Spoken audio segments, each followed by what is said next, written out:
नमस्कार। आज हम बात कर रहे हैं steel authority of India limited मतलब सेल की।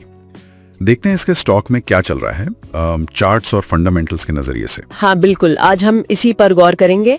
इसके तकनीकी पैटर्न देखेंगे, वित्तीय सेहत यानी फाइनेंशियल्स को समझेंगे और जो हाल फिलहाल में डेवलपमेंट्स हुई हैं उन पर भी बात करेंगे। सही, तो एक अंदाजा लग जाएगा कि अभी क्या स्थिति है और आगे क्या हो सकता है। जी तो चलिए शुरुआत करते हैं इसके तकनीकी चार्ट से।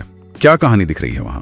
देखिए, अगर हम थोड़ा पीछे जाएं तो मार्च 2020 में स्टॉक ने एक बहुत ही अहम मतलब एक क्रिटिकल डिमांड जोन को छुआ था 20-25 रुपए के आसपास। 20-25? ये तो काफी नीचे है। हाँ, और दिलचस्प बात यह है कि ये लेवल आखिरी बार मई 2004 में देखने को मिला था, तो एक तरह से मल्टी ईयर लो था वो। अच्छा, मतलब करीब 16 साल बाद उस लेवल का टेस्ट। फिर क्या हुआ उसके बाद? उसके बाद हाँ, एक जबरदस्त तेजी आई, आप कह सकते हैं एक शार्प अप मूव। और फिर दिसंबर 2020 में इसने एक नीचे जाते हुए चैनल पैटर्न से मतलब एक डिसेंडिंग चैनल से ब्रेकआउट दिया। Okay, breakout. और वो टिका? हाँ, वो टिका और फिर जून 2022 में इसने अपने पिछले ब्रेकआउट जोन जो करीब 64 रुपीस का था उसे दोबारा टेस्ट किया, मतलब रीटेस्ट किया और वहां से फिर ऊपर की तरफ भागा। और अभी मतलब करंटली कहां पर है स्टॉक? अभी ये करीब 134 के आसपास ट्रेड कर रहा है और एक पैटर्न बना रहा है जिसे असेंडिंग वेज कहते हैं। इसमें क्या होता है कि ऊंचे हाईज बन रहे हैं और ऊंचे लोज भी बन रहे हैं। हायर हाईज हायर लोज, ये तो आमतौर पर तेजी का ही संकेत होता है ना? बिल्कुल, ये एक अप ट्रेंड का क्लासिक साइन है। हालांकि असेंडिंग वेज में कभी कभी रेंज सिकुड़ती जाती है तो आगे ब्रेकआउट या ब्रेकडाउन पर नजर रखनी होती है। अच्छा, और कोई इंडिकेटर जो इस तेजी को कंफर्म कर रहा हो? हाँ, एक और मजबूत बात यह है कि स्टॉक अपने 50 EMA यानी एक्सपोनेंशियल मूविंग एवरेज से ऊपर चल रहा है और ये सिर्फ डेली पर नहीं बल्कि मंथली और वीकली चार्ट्स पर भी है। ओके, मंथली और वीकली पर 50 EMA के ऊपर होना तो ये तो काफी मजबूत संकेत माना जाता है ना, लॉन्ग टर्म के लिए भी। हाँ, ये छोटी और मध्यम अवधि के साथ साथ लंबी अवधि में भी स्टॉक की मजबूती दिखाता है।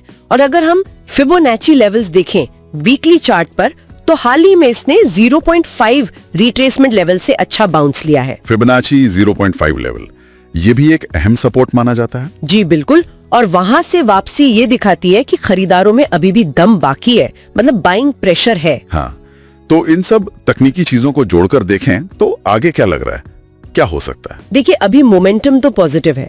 अगर कीमत 230 के लेवल को निर्णायक रूप से पार करके टिक जाती है तो फिर ये अपने पिछले ऑल टाइम हाईज को भी टेस्ट कर सकता है या शायद नया हाई भी बना दे। और नीचे की तरफ कोई रिस्क लेवल? हाँ, अगर किसी वजह से ये नीचे आता है और 100 रुपए का जो सपोर्ट लेवल है वो टूट जाता है तो फिर 70-80 रुपए तक की गिरावट भी देखने को मिल सकती है।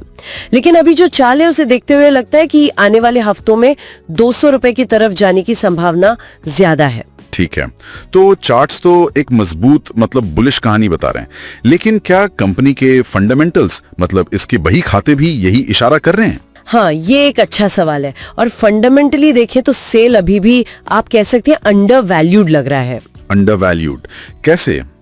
जो इसका अनुमानित आंतरिक मूल्य मतलब इंट्रिंसिक वैल्यू निकाली जाती है वो करीब 184 रुपए के आसपास आती है, जबकि अभी बाजार में भाव क्या है, 135 रुपए के करीब। अरे, ये तो करीब 25% का अपसाइड पोटेंशियल हुआ मौजूदा भाव से। हाँ बिल्कुल, तो वैल्यूएशन के हिसाब से ये आकर्षक लग रहा है। अच्छा, और दूसरे रेशियोज क्या कहते हैं? पीबी? इसका TTMP मतलब पिछले 12 महीनों का प्राइस टू अर्निंग्स रेशियो वो करीब 21 से 24 के बीच है। ये सेक्टर के औसत जो करीब 18.7 है उससे थोड़ा सा ज्यादा है। थोड़ा प्रीमियम पर। हाँ, पर बहुत ज्यादा नहीं। लेकिन जो PB रेशियो है, प्राइस टू बुक वैल्यू, वो करीब 0.95 है। ओह, यानी बुक वैल्यू से भी कम पर ट्रेड कर रहा है। जी, इसका मतलब है कि बाजार कंपनी की नेट एसेट्स की वैल्यू से भी कम कीमत दे रहा है।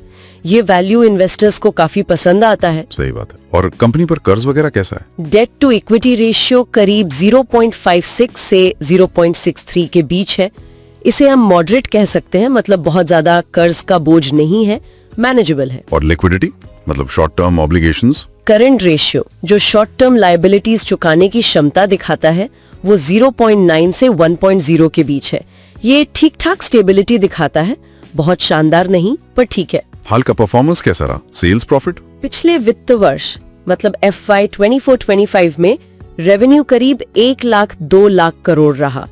पिछले 5 सालों में देखें तो ये करीब 10.7% की सालाना ग्रोथ है। ठीक है, ग्रोथ तो है। और प्रॉफिट? नेट इनकम करीब 2,372 करोड़ रही। सबसे अच्छी बात है cash flow. Operating net cash flow करीब 2,933 करोड़ रहा और फ्री कैश फ्लो भी पॉजिटिव है, करीब 1,478 करोड़ 2025 अनुमानित। ये कंपनी के ऑपरेशंस और फ्यूचर इन्वेस्टमेंट्स के लिए अच्छा है। कैश फ्लो मजबूत होना जरूरी है। शेयर होल्डिंग पैटर्न में कुछ खास? हाँ, प्रमोटर यानी सरकार की हिस्सेदारी 65% है और सबसे अहम बात, कोई भी शेयर गिरवी नहीं रखा है, मतलब प्लेज्ड नहीं है। ये निवेशकों का भरोसा बढ़ाता है। बिल्कुल। और हाल के तिमाही नतीजे कैसे थे?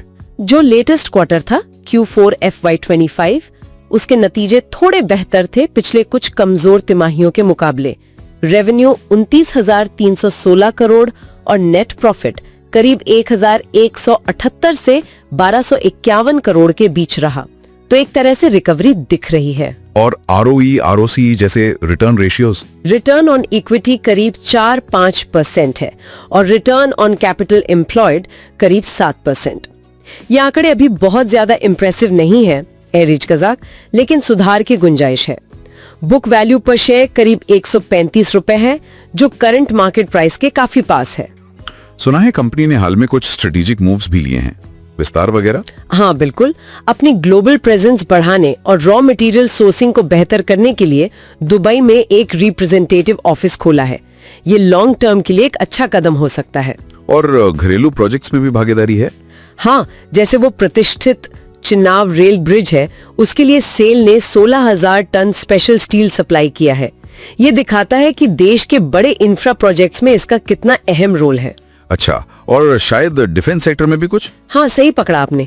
इसके बोकारो प्लांट ने इंडियन नेवी की नई anti submarine warfare ship INS Arnala के लिए करीब 3,100 टन स्पेशल ग्रेड स्टील दिया है। वाह, ये तो काफी महत्वपूर्ण योगदान है। जी, ये न सिर्फ राष्ट्रीय सुरक्षा में इसका योगदान दिखाता है, बल्कि हाई एंड स्पेशल स्टील बनाने की इसकी कैपेबिलिटी को भी साबित करता है। तो अगर हम पूरी तस्वीर को समेटें, सेल के बारे में क्या निष्कर्ष निकलता है? संक्षेप में कहूँ तो तकनीकी तौर पर स्टॉक मजबूत दिख रहा है, एक क्लियर अप ट्रेंड में है।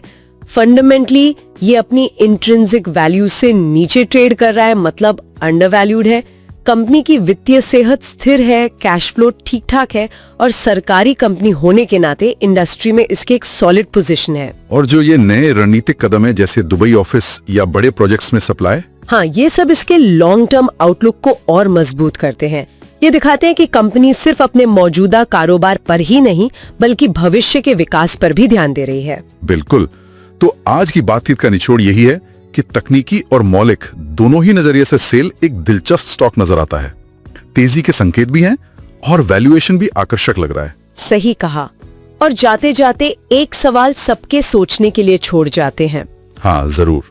जिस तरह सेल ये बड़े राष्ट्रीय प्रोजेक्ट्स में योगदान दे रहा है और ग्लोबल लेवल पर भी अपने कदम बढ़ा रहा है, तो आने वाले समय में ये घरेलू और अंतर्राष्ट्रीय स्टील बाजार में अपनी पकड़ को और कितना मजबूत कर पाएगा, खासकर तब जब पूरी दुनिया सस्टेनेबिलिटी और इंफ्रास्ट्रक्चर डेवलपमेंट पर इतना फोकस कर रही है। ये वाकई एक सोचने वाली बात है।